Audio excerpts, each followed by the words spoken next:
வணக்கம். இன்றைக்கு நம்ம டாக் வித் முத்தலிஃப்ல பல்வேறு அரசியல் சம்பந்தப்பட்ட விஷயங்கள் பேச இருக்கோம். குறிப்பா சொல்ல போனா, இந்தியா அமெரிக்காவுடைய ட்ரேட் டீல் அது இன்னைக்கு அக்ரிமெண்டாவே வெளியே வந்துருச்சு. அதைத் தொடர்ந்து தாவேக்காவுடைய நேற்று விண்ணப்ப படிவம். அதுல பெரிய சர்ச்சைகள். அதை தாண்டி புதிதாக ஒரு திட்டத்தையும் அவங்க அனௌன்ஸ் பண்ணியிருக்காங்க. இன்றைக்கு தேர்தல் அறிக்கை குழு, குழு வந்து இன்னைக்கு கருத்து கேட்பு கூட்டம் நடத்திட்டு இருக்காங்க. அதிமுக சார்பா கூட்டணி விஷயத்துல சில மாற்றங்கள் வர காத்திருக்கு. திமுக கூட்டணியில பல்வேறு சர்ச்சைகள் போயிட்டு இருக்கு. இந்த மாதிரி பல்வேறு விஷயங்கள் இருக்கு. அது அண்ணன்ட்ட கேட்டு தெரிஞ்சுக்கிட்டு இருக்கோம். அண்ணா வணக்கண்ணே. வணக்கம். ஆனா நேற்று சப்ஸ்கிரைபரை பத்தி நீங்க சொன்ன உடனே பலருமே நம்ம சேனலுக்கு வந்து நேற்று சப்ஸ்கிரைப் பண்ணிருக்காங்கண்ணே. அதுக்கு உங்களுக்கும் மிக்க நன்றி. சப்ஸ்கிரைப் பண்ணவங்களுக்கும் மிக்க நன்றி. அது கிட்டத்தட்ட வந்து ஒரு 300 பேர் வந்து நேற்று வீடியோ பார்த்ததுக்கு அப்புறம் சப்ஸ்கிரைப் பண்ணிருக்காங்க. அது ஒருத்தர்னாலுமே அது வேல்யூ தான். அது 300ங்கிறது மிகப்பெரிய ஒரு வேல்யூ. அது கண்டிப்பான முறையில் அவங்களுக்கு மிக்க நன்றி அதே தெரிவிச்சுக்கோங்க. நேரம் நான் ஒரு விஷயம் சொல்றேன். நீங்க அடிக்கடி ஓடி போயிடுறீங்க. ஆன்லைனுக்கு வர்றீங்க. ஜனங்க அத ரசிக்கல. நேர்ல இருக்கிறது வேற. இந்த மாதிரி ஆன்லைன் இதெல்லாம் ரசிக்கல ஜனங்க. பார்த்துக்குங்க. ஆமா.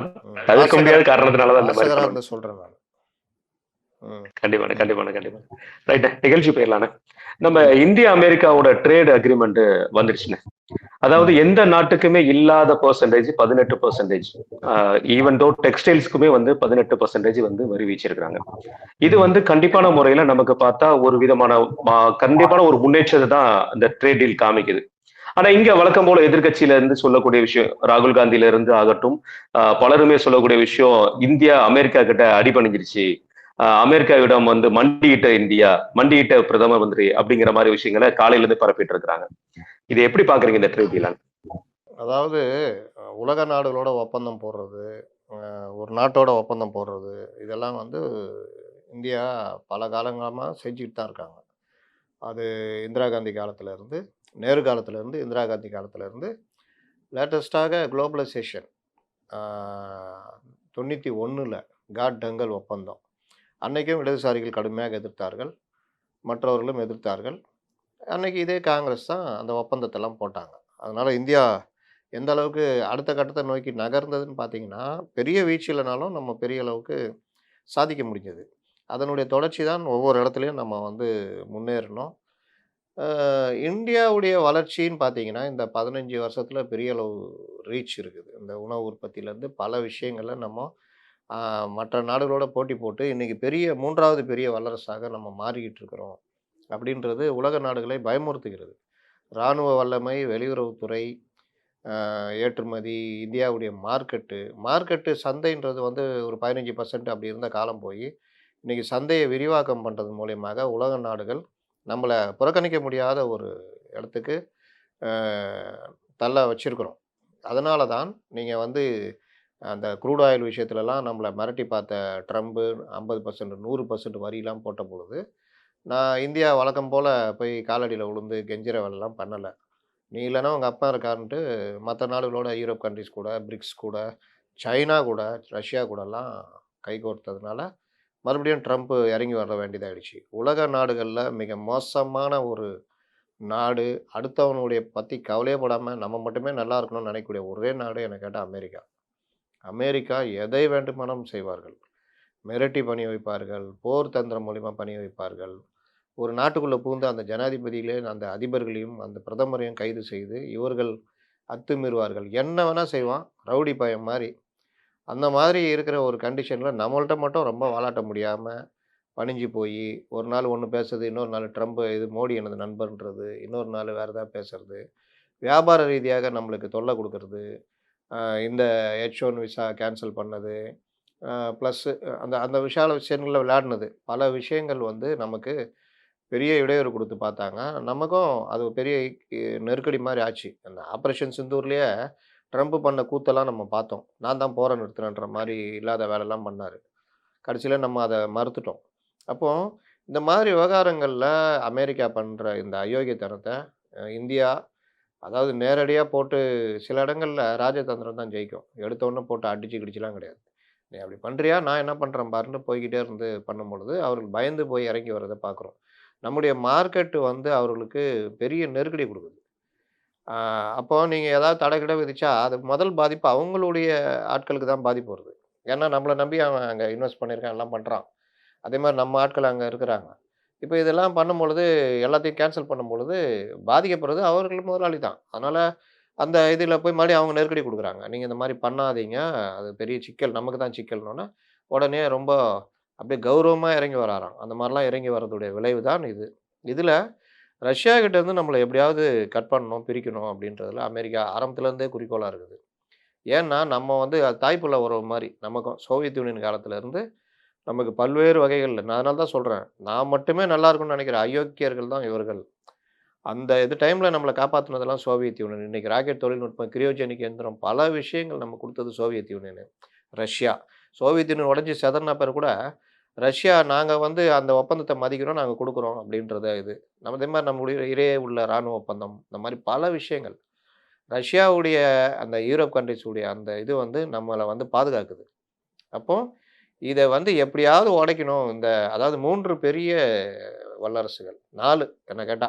இந்தியா, இந்தியாவுக்கு இணையாக இருக்கிற சைனா, பிரேசில், இது ரஷ்யா. இது இல்லாம ஐரோப்பிய ஒன்றியம். இது பார்த்தீங்கன்னா, அப்படியே ஒரு உலகத்தில முக்காவாசி ஒரு சைடு நிக்கிறாங்க. அமெரிக்க வர்த்தகன்றது ஒரு பக்கம் மிரட்டி பார்க்குறாரு. பழைய பழைய தாதாக்கள் இருப்பாங்கல்ல, அதே டைப்ல மிரட்டி பார்க்குறான். இதெல்லாம் அந்த காலம் மாறிடுச்சு. இன்னைக்கு வார் வச்சுலாம் நீ ஒண்ணும் பண்ண முடியாது. ட்ரேட் வார். இன்னைக்கு என்ன வேணா பண்ணுவாங்கன்ற லெவலுக்கு வளர்ந்து இருக்கிறாங்க. அப்போ இறங்கி வந்து நீ ரஷ்யா கூட வாங்காத, க்ரூட் ஆயில் வாங்காத அது இதுன்னு. ஆனா இவங்க அதுக்கு ஒத்துக்கல. ஆனா இன்னொன்னு என்ன பண்றாங்க, நாங்க வந்து பேசி இது பண்றோம். வெனிசுலால வாங்கு அப்படின்னு. அப்போ அந்த க்ரூட் ஆயில் வெனிசுலால வாங்குறது கொஞ்சம் லாபம் அப்படின்னா, அதுக்கு பின்னாடியும் சில விஷயங்கள் இருக்குது. ரஷ்யா கிட்ட வாங்குறத நம்ம இங்க ஈஸியா க்ரூட் ஆயில நம்ம இங்க பண்ணலாம். ஆனா வெனிசுலாட்ட வாங்குறத ஒரு குறிப்பிட்ட நிறுவனம் மட்டும் தான் பண்ண முடியும். அந்த மாரி சில விஷயங்கள்லாம் இருக்கு. இதுக்கு பின்னாடி பல விஷயங்கள் இருக்கு. இப்போ ரஷ்யா கிட்ட இருந்து க்ரூட் ஆயில் வாங்குறத நம்ம நிறுத்திட்டோம். அ அப்படின்னு இன்னைக்கு அந்த ஒப்பந்தம் ஆனோன்ன இன்னைக்கு ட்ரம்ப் சைட்லாம் அறிவிக்கிறாங்க.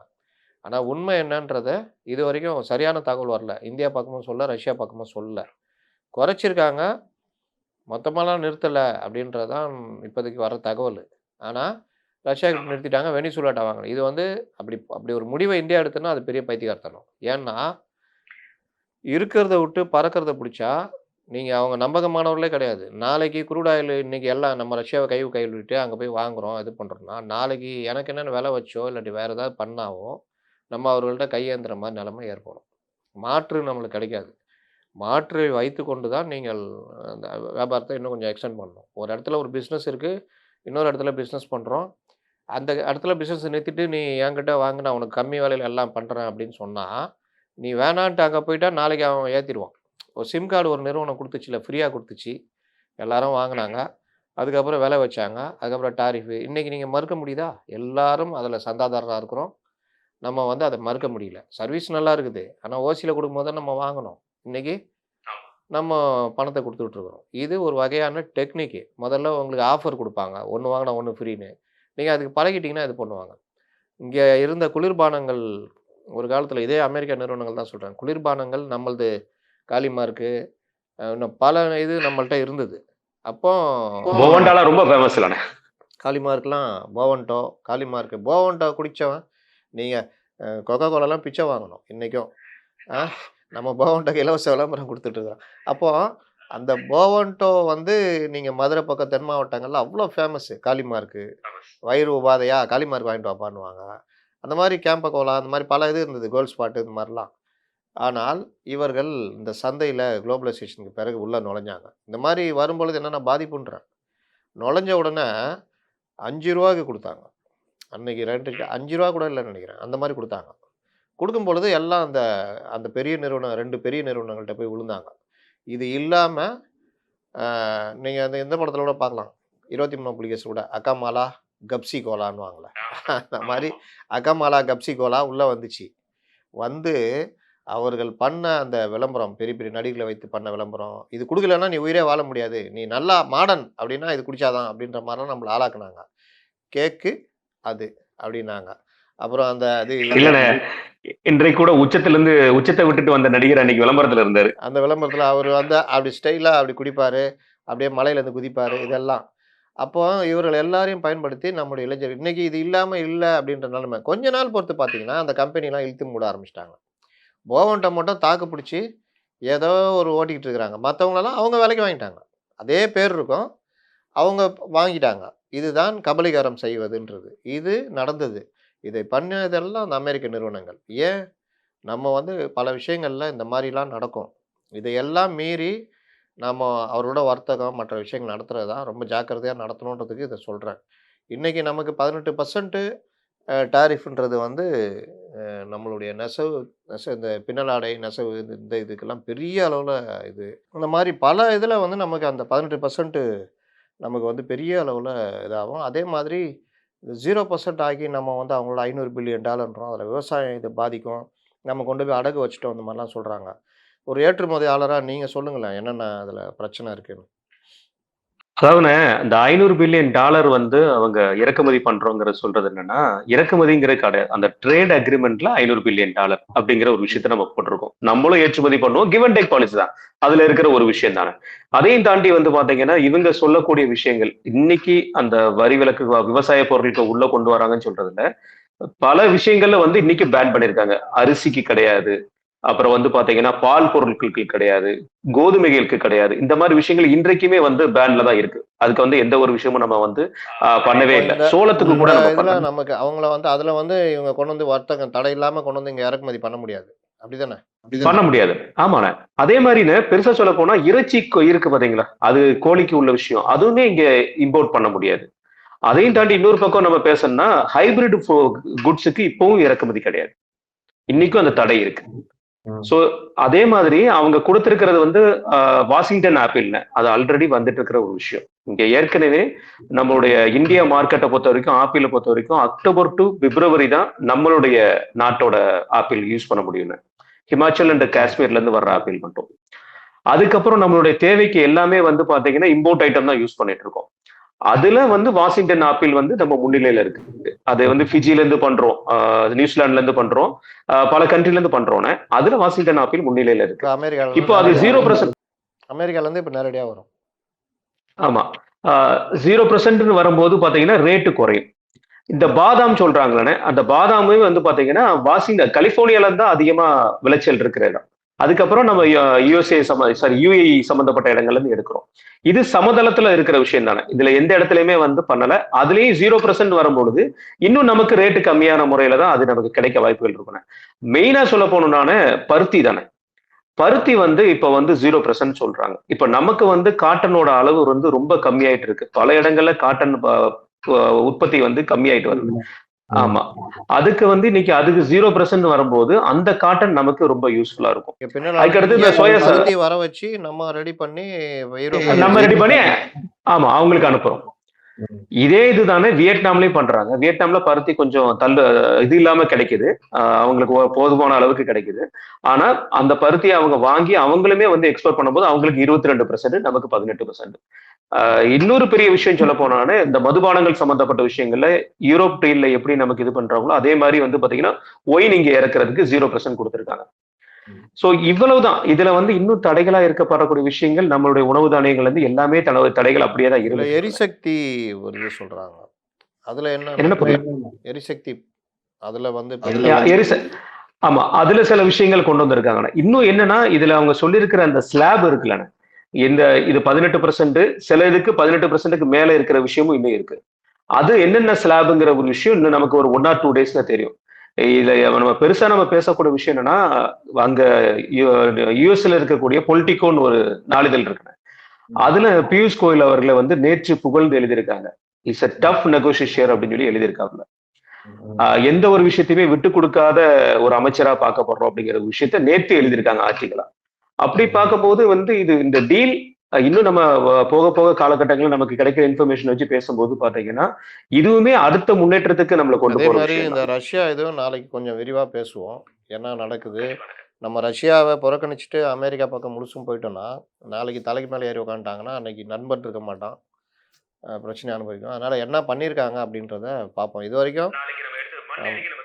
இதுவரைக்கும் இந்தியா வந்து நாங்க ரஷ்யாட்ட நிறுத்திட்டோம்னு சொல்லல. சொல்லவே இல்லை சொல்லவே இல்ல. சொல்லவே இல்லை. கஷ்டமான காலத்துலலாம் நமக்கு குரூட் ஆயில குடுத்தது அவங்க தான்.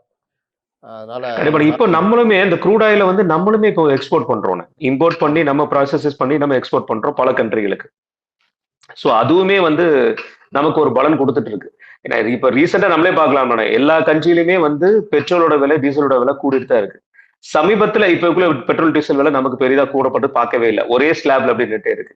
இந்த மாதிரி பல்வேறு விஷயங்கள் எடுத்துட்டு இருக்காங்க. முடிவுகள் வந்து அது மக்களோட கையில தான் இருக்கு. இது எப்படி இருக்குன்னு மக்களும் ஆராய்ஞ்சு பார்க்கணும். நமக்கு தெரிஞ்ச விஷயங்கள் நம்ம சொல்றோம். ரைட்ண்ணே. இப்போ அரசியலை நோக்கி போவோம்ண்ணே. தாவேகா விஷயத்துலண்ணே, நேற்று 2 சர்ச்சைகள். ஒன்று வந்து அவருடைய மனு தள்ளுபடியானது, இன்னொன்னு வந்து அந்த விண்ணப்ப படிவம். ஒரே நாள்ல போய் 50,000 பேர் விண்ணப்ப படிவம் வாங்கிட்டான்னு சொல்றாங்களே. மொத்தம் 234 தொகுதி தான் இருக்கு. தலைவர் அவர்கள் பேசும்போது என்ன சொன்னாருன்னா, நாங்கெல்லாம் சேர்ந்து ஆளை நிப்பாட்டோம், நீங்க ஜெயிக்க வைங்கப்பா அப்படின்னு சொல்லி அவங்களுடைய மாவட்ட நிர்வாகி, மாநில நிர்வாகிகளுக்கே அன்னைக்கு அந்த உத்தரவு கொடுத்தாரு. இந்த 50,000 பேர் என்ன வாங்கியிருக்காங்க? இந்த விண்ணப்ப படிவம் வாங்கினதோட நோக்கம் என்னன்னு? இந்தியா, இலங்கை, மலேசியா, சிங்கப்பூர் போன்ற நாடுகளில் மிகவும் புகழ்பெற்றது கோபால் பல்பொடி அப்படின்னு ஒரு விளம்பரம் கேட்டிருக்கீங்களா? அந்த மாதிரி பழைய விளம்பரம் இப்போலாம் கிடையாது. கோபால் பல்பொடியே இப்போ இருக்கான்னு தெரில. அதாவது தமிழ்நாட்டில் உள்ள 234 தொகுதிக்கு 50,000 விண்ணப்பங்கள்னா, இந்த கட்சி காமெடி கட்சின்னு நான் திரும்ப திரும்ப சொல்லிட்டு இருக்கேன் பாரு. இவங்க வந்து என்ன கட்சி அது? பால்வாடி பால்வாடி கட்சின்னு அமைச்சர் சேகர் பாபு சொன்னார். நீங்கள் இந்த புஷி ஆனந்துன்ற கேரக்டரு இந்த கட்சியில், அதாவது இந்த மாதிரி வேலையை செய்கிறதுல நீ பெரிய ஆளா நான் பெரிய ஆளான்னு அந்த கட்சிக்குள்ளேயே ஒரு போட்டி நடக்கும். அதில் அடிக்கடி ஃபஸ்ட்டு ப்ரைஸ் வாங்குறவர் புஷி ஆனந்த் தான். அந்த புஷி ஆனந்துன்ற கேரக்டரு நான் உங்களுக்கு முன்னாடியே ஒரு விஷயம் சொல்லியிருப்பேன். பொதுக்கூட்டம் பர்மிஷன் வாங்கிட்டு இவருக்கு பேச வராது. யாருக்கு? விஜய்க்கு. அப்போ பேச வராததை ஈடுகட்டுறதுக்கு வேண்டுமென்றே ரோடு ஷோ நடத்தினார்கள். திருச்சியில் தான் இவங்க அந்த நீங்கள் கோயம்புத்தூரில் பொதுக்குழு கூட்டத்தை நம்ம பூத் கமிட்டி கூட்டத்தை போட்டுட்டு, அந்த கூட்டத்துடைய நோக்கம் என்ன? பூத் கமிட்டி வர்றவங்கள செலக்ட் ஆனவங்களுக்கு ட்ரைனிங் கொடுக்கறது. 2வது பூத் லெவலில் அந்த ஊழியர்கள் எப்படி செயல்படணும்னு சொல்லி கொடுக்கறது. சொல்லிக் கொடுக்குற இடத்துல இவங்க யாருமே இல்லைன்னு வச்சுக்கோங்க.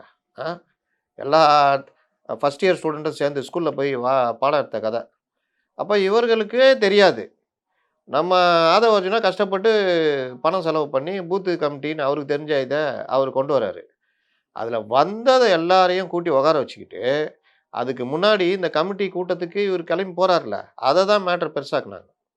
என்ன பண்ணாங்க? எல்லா மாவட்டத்துலேருந்து புஷி வர சொல்லிட்டாரு. புஷி வந்து எப்படின்னா, அவர் சொன்னால் மாவட்ட செயலாளர் கடலில் குதினா குதிச்சிருவான். மலை மேலேருந்து குதிச்சிட்றா அப்படின்னா குதிச்சிருவாப்புல. நீ குதிக்கிறது மட்டும் இல்லை, 3 மாவட்ட செயலர் கூட்டு சேர்த்து குதினா குதிச்சிருவாப்புல. இன்னைக்கு மாவட்ட செயலர் அப்படி தான் இருக்கான். அப்போ ஏன்னா அவங்களுடைய தேவை புஷி தான் நிறைவேற்ற முடியும். புஷியால் தான் பண்ண முடியும். விஜய் கூட கிடையாது. அதுன்னு எல்லாருக்குமே தெரியும். அப்போ அந்த கோயம்புத்தூர்லேயே இந்த வேலையை பண்ணாங்க. ஏர்போர்ட் எல்லாம் கண்டமாச்சு. வழக்கே போட்டாங்க. அன்னைக்கே நம்ம சொன்னோம், நீ நடத்துறது இந்த கூட்டம். ஆனால் நீங்கள் உங்களுக்கு அது வரலன்னொன்னே ரோடு ஷோவாக மாற்றுறீங்க, திட்டமிட்டு பண்ணுறீங்க. இது மக்களுக்கு இடையூறு, கோபம் தான் வரணும். கேட்கல. அடுத்து அன்றைக்கி ஆதவர்ஜுனா சொல்கிறாரு, பேட்டிலாம் கொடுத்துருக்காரு. மதுரைக்கு போகும்போது கூட யாரும் வராதீங்கன்னு சொன்னாரான்னு. அதுவே டெக்னிக்கு. அடுத்து மதுரைக்கு இவர் போகும்போது எப்போவுமே பேட்டி இப்போ கொடுக்காதவர், எதுவுமே பண்ணாரவர்.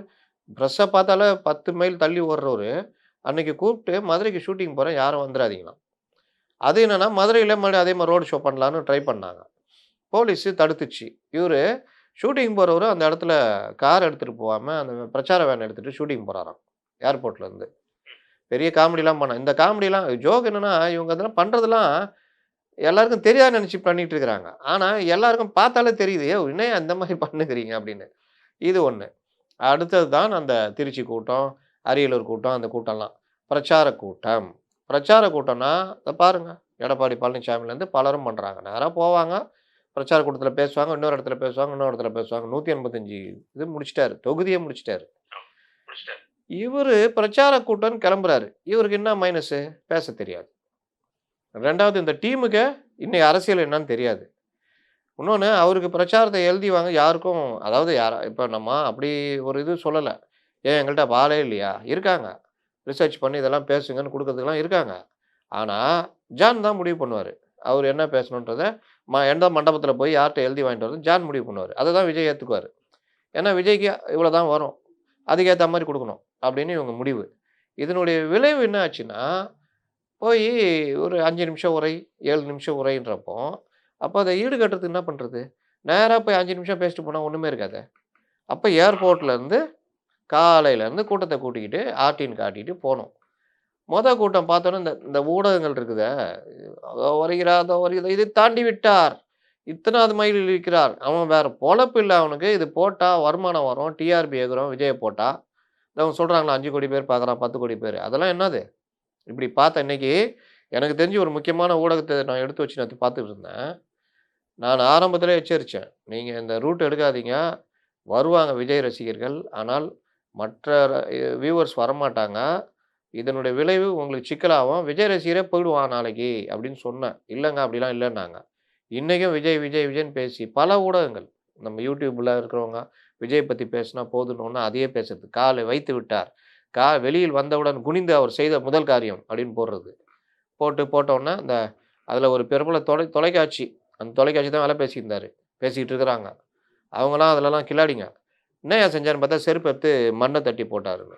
இந்த மாதிரி தான் இன்னைக்கு இருக்குது. அப்போ இந்த ஊடகங்களும் பெரிய ஹைப் குடுத்தோன்ன, இவர்களுக்கு கொண்டாட்டம் ஆயிடுச்சு. "பாத்தியா எப்படி என் தலைவன் நடையப்பார், உடையப்பார், அதப்பார்ன்னு." அங்கருந்து சாணி அடிப்பாங்கன்னு இவங்களுக்கு தெரியாது. கடைசியில என்ன ஆயிடுச்சுன்னா, இதுல கரூர்ல இந்த சம்பவம் நடந்தது. அங்க பாருங்க இவங்க பண்ண வேல.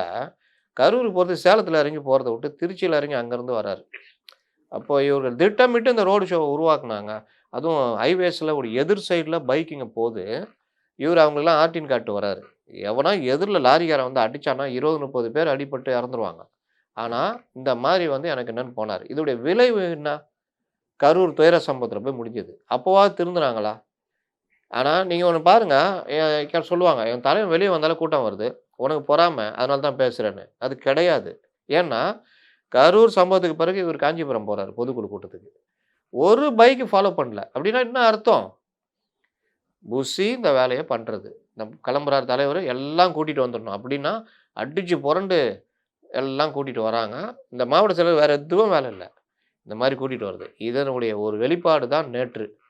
இந்த மாரி காமெடிய நானு எங்கேயுமே பார்க்கலங்க.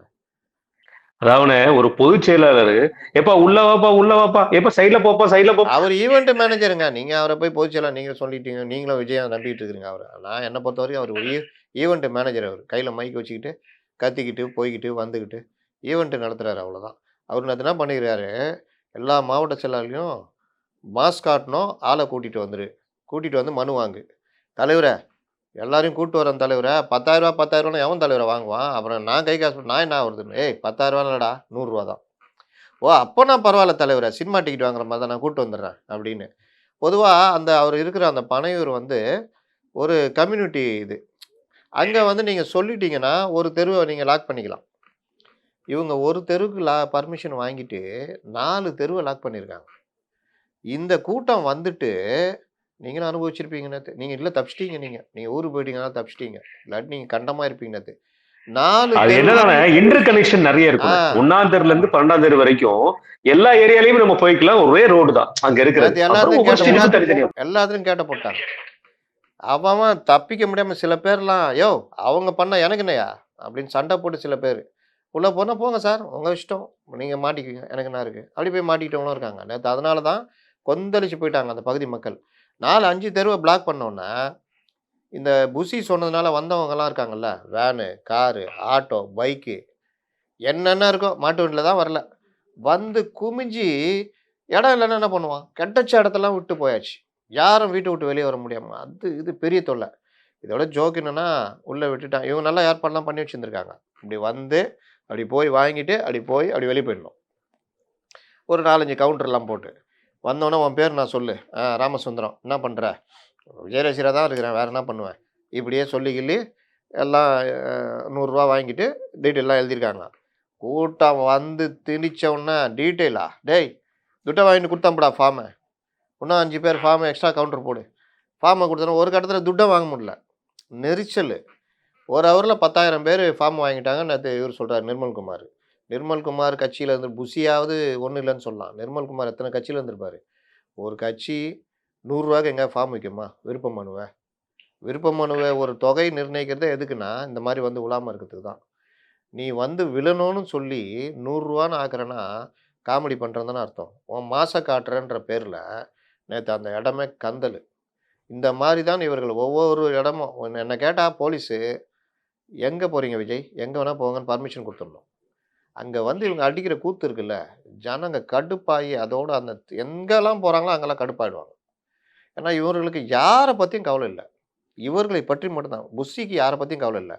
மாஸ் காமி. என்ன மாசு இது? இது என்ன மாசு? ரூ. 100 எவனா ஃபார்ம் விப்பானா? ரூ. 100 எவனா ஃபார்ம் விப்பானா?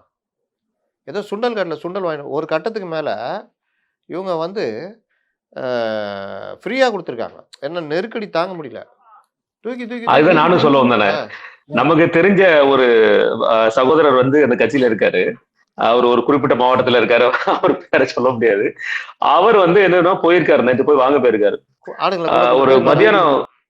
மத்தியானம் நேரத்துக்கு மேல ம். எப்ப பிடிப்ப நீ அப்புறமாட்டிக்கு ரூபா கொடுப்பா போப்பா போப்பான்னு சொல்லி வந்தவங்களுக்கு எல்லாம் அப்ளிகேஷன் ஃபார்ம் ஃப்ரீயா கொடுத்த மாதிரி கொடுத்துருக்காங்க. நேற்று மட்டும் பெரும் தொகை வசூலாயிருக்குது. அது தனி. ஆமா.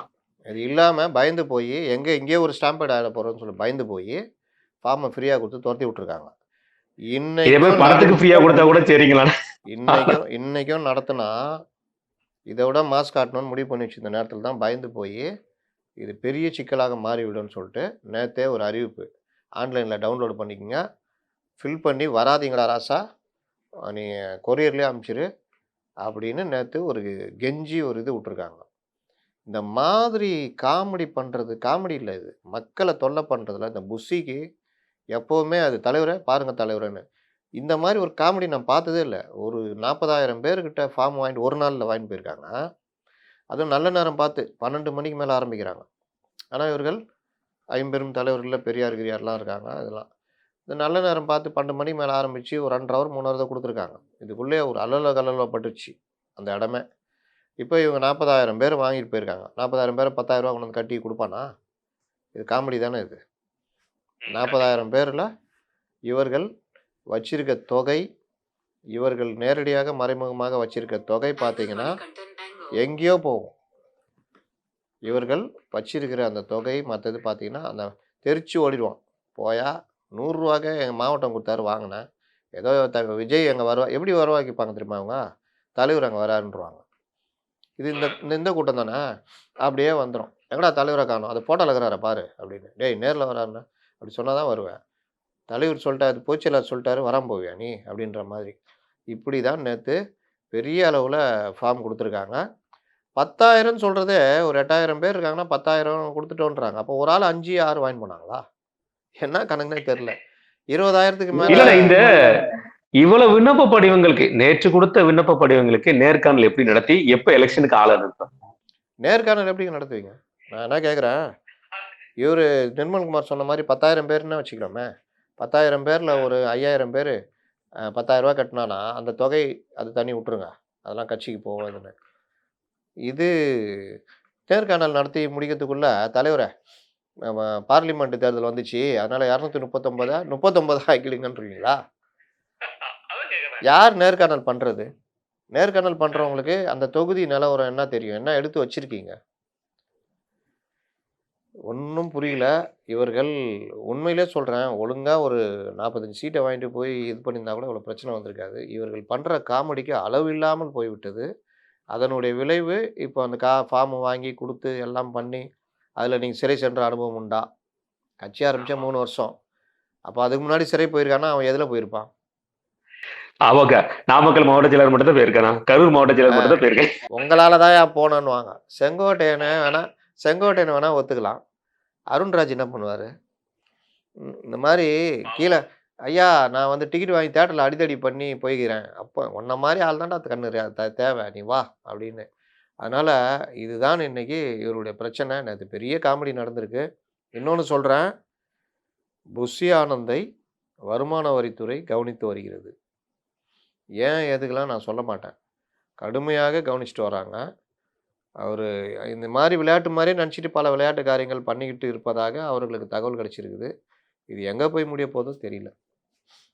கண்டிப்பா ஒரு சம்பவத்த நம்ம திரும்பி பார்க்கிற மாரியான விஷயங்கள் ஒரு காலத்துல செஞ்சுட்டோம்னா, அது பின்னாடி பெரும் ஒரு அழிவை நோக்கி கொண்டு போய்விடும். அது இன்றைக்குமே வந்து திமுக மீதோ, அதிமுக மீதோ பல்வேறு குற்றச்சாட்டுகள் அது ஒரு சின்ன சம்பவம் தான். ஆனா ஒவ்வொரு முறையும் அதை திரும்பி பார்க்கும்போது, அதுதான் அவங்களுடைய கெட்ட பேருக்கு மிகப்பெரிய ஒரு அங்கீகாரமா போய் வருது.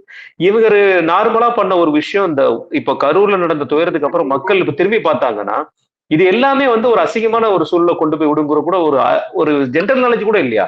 இந்த மாதிரி மக்களை முன்னேற்றலாம் அவ்வளவு பாடாப்படுத்தியிருக்காங்க. நேத்து அவங்க செய்தி சேனல்ல காமிச்சது கொஞ்சம் பேர் தான். பாதி பேர் எப்படி போகணும்னு தெரியாம, இத்தனைக்கும் அந்த ஏரியாவுக்கு பக்கத்துலதான் சிவகார்த்திகேயனோட வீடு இருக்கு. அதாவது 12வது அவனியில தான் சிவகார்த்திகேயன் வீடு. அவங்க வீடு வரைக்கும் வண்டியை நிப்பாட்டியாச்சு. அவர் பாவம் திருச்செந்தூர் போயிட்டு நேத்து ரிட்டர்ன் ஆயிருப்பார் போல இருக்கு. அவருமே கஷ்டம் அனுபவிச்சுதான் சொல்லப்படுது. இல்லைங்க, கட்சி அலுவலகம் என்பது நம்ம அடிக்கடி சொல்றது. இங்க சென்னையுடைய மத்திய பகுதியில ஏதாவது ஒரு பெரிய இடம், இவர்கள் மண்டபம் அதெல்லாம் இருக்குது. ஏதாவது ஒரு மத்திய பகுதியில ஒரு பெரிய ஒரு ஏக்கர்ல கார் பார்க்கிங்கோட விட்டார்னா, வர்றவன் எல்லாம் உள்ள போயிடுவான். என்ன வந்தாலும் யாருக்கும் தொல்லை இருக்காது. கொஞ்சம் இது ஒரு டிராஃபிக் ஜாம் ஆகும், அதெல்லாம் ஆகும். ஆனா, குடியிருப்பு வாசிகளை பாதிக்கிறதோ, காலையிலேருந்து ஈவினிங் வரைக்கும் எதுவுமே பண்ண முடியாம இருக்கிறதோ, அந்த மாரிலாம் எதுவும் இருக்காது. குடியிருப்புகள்ல போற வரவங்கள பேரிகார்டு போட்டு எதுக்கு போறீங்க, வர்றீங்கன்னு போலீஸ் கேட்கறதோ, இந்த மாரி எதுவுமே இருக்காது.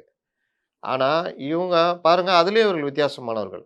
இவங்க வந்து அங்க இவரு வீடாண்ட இவரு புடிச்ச இடத்துலயே வச்சுக்குவாரு. புஸ்ஸியான கேட்டா, புஸ்ஸியானந்து பாண்டிச்சேரிலேருந்து வந்து அப்படியே கட்சி பணி ஆற்றுறதுக்கு டெய்லி அந்த டைம மிச்சப்படுத்துறாரு. அவரு சீக்கிரம் வந்துட்டாருன்னா கட்சி பணிய மேலும் வேகமா ஆற்ற முடியும். அவரு அதுக்கு மேல விஜய் கட்சி பணி ஆற்றுவதற்கு டக்குன்னு வந்துடலாம். டக்குன்னு எங்க வர்றது? அங்கேயே தான்ங்கிறாரு.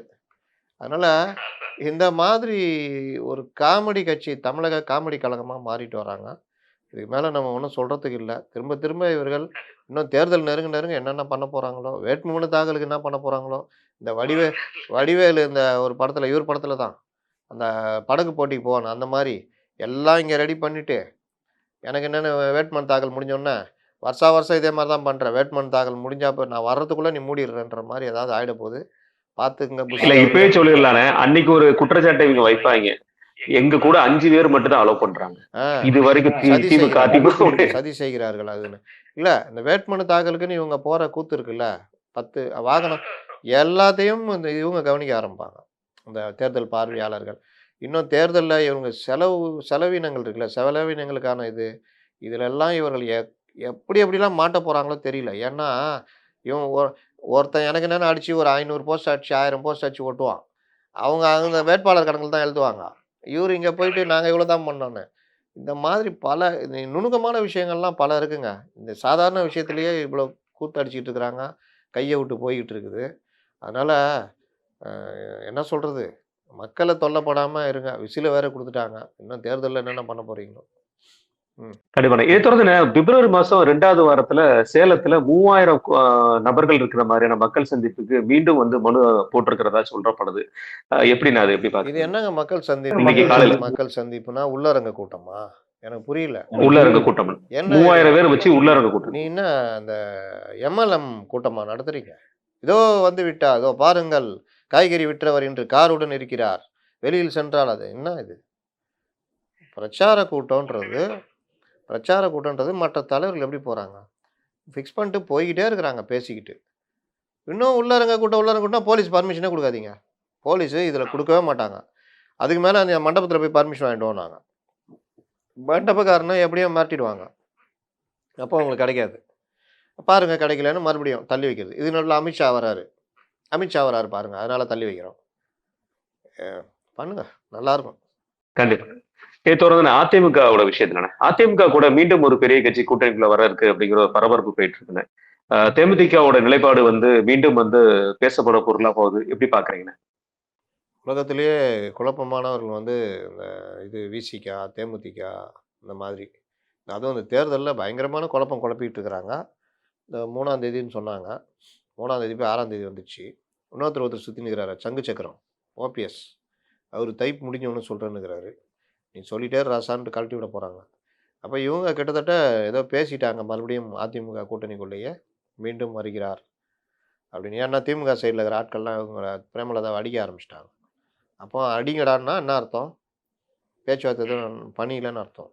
ஏன்னா இவங்களுக்கு சீட்டு குடுத்தா திமுகவுக்கு என்ன சிக்கல்னா, இவங்களுக்கு 10ஓ 12ஓ குடுத்தா, அப்போ இவ்வளோ நாளா சிலுவை சுமந்துட்டு இருக்கிறாங்களா? அவங்கலாம் கேட்க மாட்டாங்களா? நாங்க என்ன சொம்பைங்களான்னு கேட்பாங்க.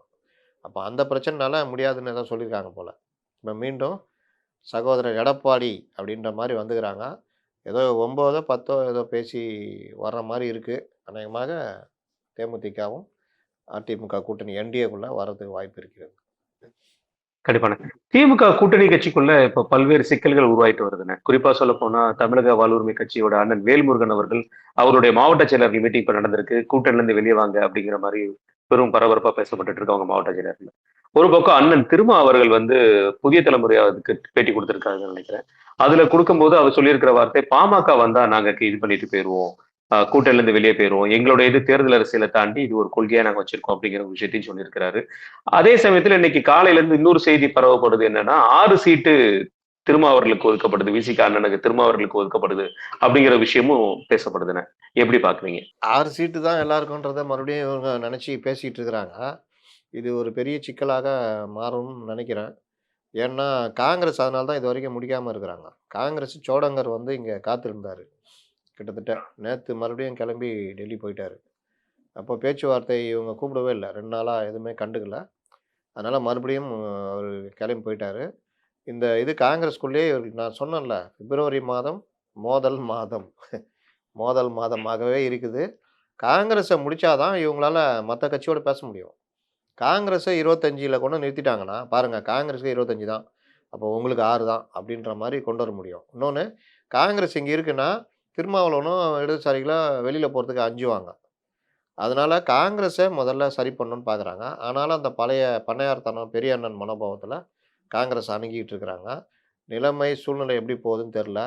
திடீர்னு காங்கிரஸுக்கு சுயமரியாதைய குடுத்துட்டு இருக்காங்க. இந்த இவரு மாணிக் தாக்கூர் போன்றவர்கள். 26% வச்சுட்டு 8% தலைமை வைக்கிறதானம்மா? என்ன இது கூத்து? அப்படின்லாம் கேட்கறதெல்லாம் நடக்குது. அதனால அடிமை கட்சி அப்படின்னு இன்னைக்கு கூட பல புதிய அடிமைகள் சேர்ந்திருக்காங்கன்னு உதயநிதி பேசுறாரு. ஆனால் கூட்டணி கட்சிகளை அடிமையாக நடத்துவது யாருன்னு பார்த்தா, திமுக தான். பாண்டிச்சேரியில 8% வச்சு நாங்க தான் தலைமைன்னா அதுக்கு பேர் என்னது? அடிமைத்தனம் நடத்துறது தானே. இன்னும் அதே 6 சீட் தான் உங்களுக்கு சிங்கிள் டிஜிட் தான்னு சொல்றது யாரு? காங்கிரஸுக்கும் இவங்களுக்கும் இப்ப என்ன பிரச்சனை? கூட்டணி கட்சி தொகுதிகள் தானே பிரச்சனை. அதனால இது எல்லாமே முடிவுக்கு வரணும்னா, இவங்களுக்கு கடந்து போறதுக்கே பிப்ரவரி ஆயிடுச்சுன்னா, யோசிச்சு பாருங்க. மார்ச்ல தேர்தல் அறிவிச்சுட்டாங்கன்னா, இவர்கள் நகர்றதே பெரிய பிரச்சனையாகும். கூட்டணி ஜெல்லாவாது. இது முடிச்சுட்டு தொகுதி பிரிக்கணும். அது இன்னும் பிரச்சனை. அப்போ கா ஆமா. அந்த பிரச்சனை தான் பெரிய பிரச்சனை. அப்போ ஒரு கட்டுப்பாடான தலைவர்ன்னு இந்த நிலைமையை இழந்து விட்டார் முதல்வர். ஏன்னா, கவுன்சிலர் கூட பயப்பட மாட்டேங்கிறான். இல்லாட்டி நம்பிக்கையில்லா தீர்மானம், கூட்டணி இது கவுன்சிலர் மீட்டிங்கில கலந்துக்காம போறது, தலைவர் நம்மள கண்காணிக்கிறான்ற பயமே இல்ல. இப்படி இருக்கும்போது, நீங்க பாருங்க, ஒரு எம்எல்ஏ பத்திரிகையாளர் அடிக்கிறாரு. கட்சி மேலிடம் நம்ம மேல நடவடிக்கை எடுக்கணும்னு பயம் இருக்குதா? நேத்துன்னு ஒரு சப் ரிஜிஸ்ட்ரார் ஆபீஸ்ல போயிட்டு திமுக நிர்வாகி கால் ஆமா. மேல கால கால் போட்டு போட்டு உட்கார்ந்து உட்காந்துட்டு, வாங்க டேபிள் மேல கால வச்சுக்கின்னு, பயம் கிடையாது. கட்சி நம்ம மேல நடவடிக்கை எடுக்கணும். பொதுச் செயலாளர் எங்க இருக்காரு? பொதுச் செயலாளரே அதிருப்தியில இருக்காரு.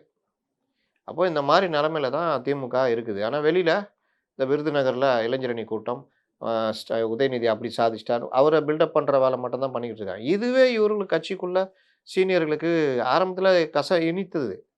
இப்பலாம் கசக்குது அவங்களுக்கு. இதுக்கு தான் நம்ம இதுவா? கலைஞர் காலத்துல இப்படி தான் இதுக்கு தான் நம்ம இது பண்றோமா? அப்படின்ற ஒரு கோபமும் வருது. இது எல்லாமே சேர்ந்து உள்கட்சி பிரச்சனை. தொகுதிகள்ல எதிரொலிக்கும். கூட்டணிக்கு நீங்க என்னதான் இடம் குடுத்துட்டேன். அவங்களுக்கு நீங்க வெற்றிக்கு பாடுபடணும்னா, நாங்க ஏன் பாடுபடணுன்ற மைண்ட் செட்டுக்கு வந்துருவாங்க. இது எல்லாமே இன்னைக்கு திமுக கூட்டணியில பெரிய நெருக்கடியாக போய்க்கிட்டு இருக்குது. சோடங்கர் போயிட்டாரு. இப்ப காங்கிரஸ் மறுபடியும் பேச்சுவார்த்தை முடிச்சு, அதுக்கப்புறம் சிபிஎம், சிபிஐ, விசிக அதெல்லாம். அதனால தான் திருமாவளவனு நாங்க வந்து வெளிய போயிடுவோன்ற மாரிலாம் இப்ப ஆரம்பிக்கிறாரு. ஏன்னா, ஐயாவையும் உள்ள கொண்டு வர மாரி ஏதோ பேசிட்டு இருக்காங்க போல. அப்ப திருமாவளவன் வெளிய போனா எங்க போவாரு? தாவேகா போவாரு. தாவேகா போனாருன்னா சும்மா போவாரா? மக்கள் நல கூட்டணி பங்காளிஸ் வாங்க போலாம் அப்படின்னு கூட்டு போணும். அதனால அப்போ தாவேகா இன்னும் கொஞ்சம் பலம் பெறும். ஆனா இது மக்கள் நல கூட்டணி எப்போ ஃபார்ம் ஆனாலும் நல்லா டமாஸ் தாங்க. இவங்க போய் அங்க ஃபார்ம் ஆனா இன்னும் செம்ம டமாஸா இருக்கும். இது ஒரு பார்ட்டுன்னா, திமுகவுடைய பலம் குறைய ஆரம்பிக்கும். இது 2மே குறைஞ்சு இப்படி இப்படி ஆகும்பொழுது, இங்க ஒரு இது வந்து உங்களுக்கு ஈஸியா பலமான கட்சின்னு நேத்து பார்த்தீங்கன்னா, நேஷனல் மீடியாலாம் கிளீனா 19% தான் தாவேகாக்கு அப்படின்ற அளவுக்கு போது. அப்போ போட்டின்றது திமுக, அதிமுகவுக்கு தான். இத மறைக்கிறதுக்கு தான் தாவேகா, திமுகன்னு எல்லாம் உருட்டுறாரு. ஆனா நடைமுறை நீங்க ஃபீல்டுலயே இல்ல அப்படின்றது தான். இன்னொன்னு அந்த அந்த ஸ்ரீராம்னு ஒருத்தர் அவரு அந்த இதெல்லாம் எடுத்தவரு. சர்வே எடுத்து அவர் என்ன சொல்றாரு, நகர்ப்புறங்களில் தாவேகா டஃப் குடுக்குறாங்க. கிராமப்புறங்கள் முழுவதுமே அ ஊரக, உள்ளாட்சி பகுதிகள்லாம் திமுக, அதிமுக தான் போட்டி. தாவேகா போட்டியிலே இல்ல. அப்போ நகர்ப்புறங்களில் இந்த மாரி பண்றதுன்றது வந்து பெரிய அளவுல நகர்ப்புறங்கள்ல செல்வாக்கா இருக்கிறது திமுக. அப்போ அந்த இடத்துல தாவேகா வளருதுன்னா, அங்க செல்வாக்கு இழக்க போறது திமுக அப்படின்னு. அப்ப இத யார் பயன்படுத்திக்குவா? இந்த மாதிரி விஷயங்கள்லாம் இன்னைக்கு அரசியல் களத்துல போய்க்கிட்டு இருக்குது. இன்னும் அடுத்தடுத்து சுவாரஸ்யமான சம்பவங்கள், தரமான சம்பவங்கள்லாம் இருக்குது. பார்க்க தான் போறோம். கண்டிப்பாண்ணே. திமுகல வந்து ஒரு 3 பேர் பேசின பேச்சு நேத்து ஒரு சர்ச்சைக்குரிய பேச்சா இருக்குண்ணே. அதுல குறிப்பா சொல்லப்போனா, அ அண்ணன் டி.ஆர். பாலு அவர்கள். நாடாளுமன்றத்துல எதிர்க்கட்சி தலைவர் ராகுல் காந்தி அவர்கள பேசவே அனுமதிக்கல. பேச ஆரம்பிச்சா மைக்க ஆஃப் பண்ணிடுறாங்க. ஒரு ஆளுங்கட்சி எதிர்க்கட்சி இப்படிதான் மதிக்கிறதா? அப்படி இப்படின்னு ரொம்ப கோவப்பட்டு பேசியிருக்காருண்ணே. எப்படி பார்க்குறீங்கண்ணே? இவங்கள பார்த்து கத்துக்கணும். தமிழ்நாடு சட்டசபையில எவ்வளோ அழகாக எதிர்க்கட்சிகளுக்கு அந்த ஜனநாயகத்த குடுக்குறாங்க. அதெல்லாம் பார்த்து பார்லிமெண்ட்ல கத்துக்கணும்.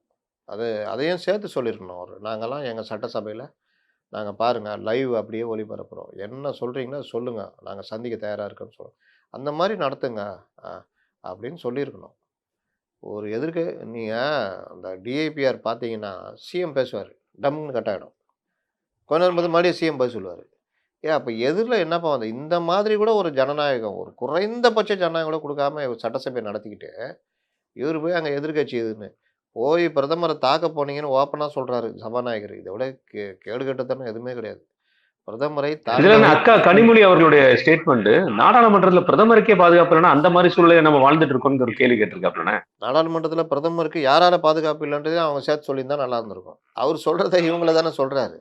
அப்போ நாடாளுமன்றத்தில யாரால பாதுகாப்பு இல்ல? ஒரு நேரத்து ஒருத்தர் ஒரு இதில என்டிஏ ஸ்போக்ஸ் பர்சன் ஒரு டிபேட்ல சொல்றாரு, ஆயுதம் இதெல்லாம் தேவையில்லங்க. முகத்தில குத்துனாலே போதாதா?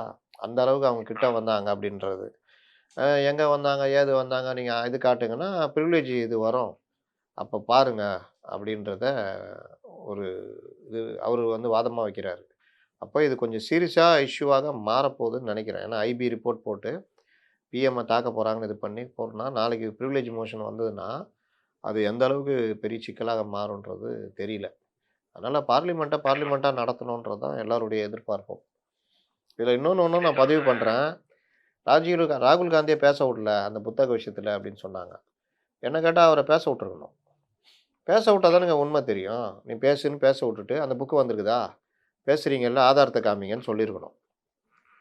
இல்லண்ணே பொதுவா இன்னொரு விஷயம் என்னன்னா, பப்ளிஷ் ஆகாத ஒரு புத்தகத்த வச்சு நாடாளுமன்றத்துல பேசக்கூடாதுங்கிறது அங்க இருக்கிற மரபு. ஆமா. அந்த மரபு. ஆனாலும் இவரு தான் மரபை மீறியவர் தானே. இவரு ஏற்கனவே உச்சநீதிமன்றம் கண்டிச்சிருக்குது. நீ பார்லிமென்ட்ல பேசுற விஷயத்த ரோட்ல போய் பேசிக்கிட்டு இருக்கிற. இன்னொன்னு ஆதாரம் இல்லாம பேசுறீங்க. இந்த மாரிலாம் பண்ணீங்கன்னா, சிக்கல்ல மாட்டுவீங்க. உங்களுக்கு ஏதாவது தேவைன்னா போய் பார்லிமென்ட்ல இந்த ராகுல் காந்தி தானே ஆரம்பிச்சு வச்சதுன்னு. அவங்க பீரியட்ல அவங்க அமைச்சரவையோட பேப்பரையே கிழிச்சு போட்டு நாடாளுமன்றத்துல போனவர் தானே இந்த ராகுல் காந்தி. சோ அது வந்து அந்த நாடாளுமன்றத்துக்கு உண்டான மரபை வந்து அவர் மதிக்கிறதே இல்லைங்கிறது உங்களுக்கு. நாடாளுமன்றத்தில மரபை மீறிய செயல்கள் பல தடவ நடந்திருக்குங்க. என்டிஏ ஆட்களும் பண்ணியிருக்காங்க. அதெல்லாம் அவங்கள பேப்பர் மன்மோகன் சிங் பீரியட்லலாம் அவ்வளோ பண்ணியிருக்காங்க. மன்மோகன் சிங் கிட்டயே போய் பேப்பர் கிழிச்சுலாம் போட்டிருக்காங்க. எல்லாரும் பண்ணியிருக்காங்க. ஆனாலும் சபையை நடத்த விடாமல் தொடர்ச்சியா பண்றதும், அ எதிர்க்கட்சிகளுக்கான விஷயங்களை பேசாமல் பண்றதும், எப்படி சரியான இதுன்றது என்னால பார்க்க முடியல. தமிழ்நாட்டிலேருந்து 39 பேர் போறீங்க. உங்கள நாங்க எதுக்கு தேர்ந்தெடுத்து அனுப்புறோம்? இன்பதுரை உதாரணமா இருக்கார்ல. அவரு தமிழ்நாடு சார்ந்த விஷயங்கள அவரும் கன்னி பேச்சு தான் பேசுறாரு. இங்க ஒருத்தர் போயிட்டு இங்கேயே மிரட்டியிருந்தாரு. பேசினாலே 5 நாள் ஆகும் நமக்கு புரியறதுக்கு. நான் அகில இந்திய லெவல்ல மிரட்டுறேன் பாருன்னு அங்க போயி கர்ஜித்தார்ன்னு போடுறாங்க. எழுதி படிக்கிறாரு அவரு. கர்ஜித்தார்ன்னு போடுறாங்க. இன்னைக்கு ரிப்போர்ட்டர் நேத்து ஆ நேத்து அக்கா தமிழிசை அக்கா வந்து அவரு குறைக்கு கோனார் நோட்டு போட்டாதாங்க புரியும். தயவுசெய்து புரிஞ்சுக்கோ. ஏங்க கோனார் நோட்டு எப்படிங்க போட முடியும்? கோனார் நோட்டுக்கே அத புரிஞ்சுக்கிட்டு தானங்க போடணும். பரிமேலழகர் உரை, கோனார் தமிழ் உரை, கலைஞர் உரை, இந்த மாரி குறள் ஓவியம் இந்த மாரினா, அது என்னான்றத நீங்க உள்வாங்கிக்கணும். சினேகனுக்கே புரியலங்க. அவரு சொல்றாப்புல. இன்னொன்னு இன்னைக்கு கேட்டிருக்காங்க அவர்ட்ட. யாரோட உங்க கூட்டணி எப்படி அப்படின்னு. என் கூட்டணி உங்களோடும் தான், அவர்களோடும் தான், தேசிய அளவில் தான், இந்திய மக்களோடு தான், ட்ரம்போடு தான், புட்டினோடு தான்றாரு. யோவ்! சட்டசபை கூட்டணியில, திமுக கூட்டணியில உங்க நிலைப்பாடு என்னங்க? எவ்வளோ தொகுதி? அது வந்து பார்த்தீங்கன்னா, இன்னைக்கு இந்திய வர்த்தகம், ட்ரம்ப்பு 18% டாரிஃபு குரூட் ஆயில்ன்றாரு. தலைவரே நாங்க என்ன கேட்குறோம், நீங்க என்ன சொல்றீங்க? பார்லிமெண்ட்லயும் இதே மாரி தான் பேசிக்கிறீங்க. ஒண்ணுமே புரியலன்னு சொல்றாங்கல்ல. அதை புரிந்து கொள்வதற்கு பெரிய அறிவு வேண்டும். அதிகம் படிக்க வேண்டும்ன்ட்டாப்ல. பேசிட்டே இருக்கும்போது 2 மைக்கு நவுண்டுட்டேன். சீரியஸா எடுத்துட்டாங்க. சொல்றாரு. அதிகம் படிக்கணும். அப்பதான் என்னுடைய உரை புரியும்னு. அப்ப இந்த திமிரு தெனாவட்டுத்தனம் இருக்குல்ல, யாருக்கும் புரியாம நான் வேணும்னே பேசுவேன்ற தெனாவட்டுத்தனம் இருக்குல்ல, இதெல்லாம் அழியணும். எளிய மக்களுக்காக எளிமையான முறையில பேசி வளர்ந்த தலைவர்கள் இருந்தது நாடு இந்த நாடு. காமராஜரு, ஜீவா, பெரியாரு, அண்ணா, கலைஞர் பல தலைவர்கள் எளிய மக்களுக்காக பிரச்சனைகள் பேசுறாங்க. நீ உட்காந்துக்கிட்டு யா அவருக்கே மறுபடியும் சொல்லுனா சொல்ல முடியாது. ஏன்னா எழுதி வச்சு தானே படிச்சாரு. இதான் நீங்க இதுல என்ன கொடுமைனானு, அண்ணன் சிநேகன் அவர்களுக்கு இதுக்கு சப்போர்ட் பண்ணி பேசுறேன்னு தெரியல. அவரும் இதே மாரி பேசுறாரு. எந்த சேகரு? சிநேகன். கவிஞர் சிநேகன் இருக்கார் இல்லையா? அதெல்லாம் விடுங்க. அதெல்லாம் இத பத்தி பேசுறதே வேஸ்ட்டு. ஏன்னா, இது ஒரு காமெடி கட்சி. ஒரு 2 சீட்டு கூட குடுக்க மாட்டாங்க டிஎம்கேல. அதுவும் உதயசூரியன்ல குடுக்க போறாங்க. அறிவாலய இத போயிட்டாப்ல. வாட்ச்மேன் மாரி போயிட்டாரு. அவரு அவரு அவரு மதிப்பு அவர் ஒழுங்கா நடிச்சுக்கிட்டே இருந்திருக்கலாம். அவ்வளோ மரியாதை அவர் மேல நமக்கெல்லாம். இது நமக்கு இப்படி இருந்துச்சு. இப்படி தரம் இழந்திருக்காரு.